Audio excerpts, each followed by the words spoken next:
الله الرحمن الرحيم. اهلا بكم في قناه ست البيت. النهارده ان شاء الله هنعمل مع بعض المسقعه بطريقه حلوه جدا.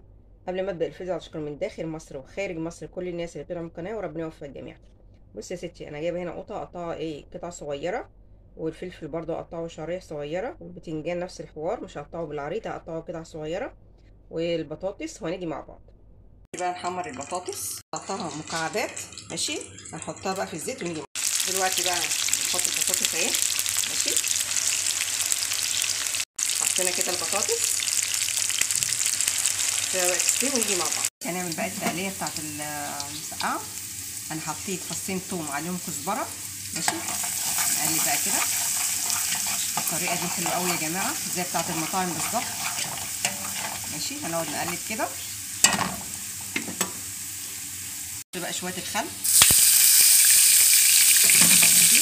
حطينا شويه الخل، هنحط بقى قرنين فلفل كده حراقين، لو عندك اطفال حطي رومي ماشي. ونقلب بقى كده. مقولكوش بقى يا جماعه ريح. نقلب بقى كده لغايه ما الفلفل ياخد لون برضه شويه كده ماشي. طبعا بعد ما الفلفل كده خلاص خد اللون، هنحط بقى فوطه للمكعبات ونقلب برضه كده.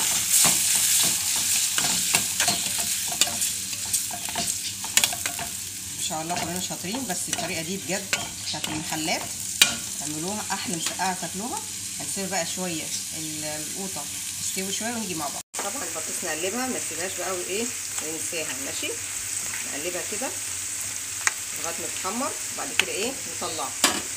القوطه كده يعني استوت شويه، هنحط بقى قوطه كنت مفرزاها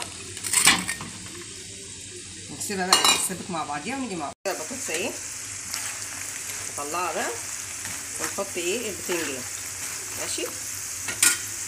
بقى بنحط البتنجان برضو مقطعاه مكعبات ماشي. هنظبط كده.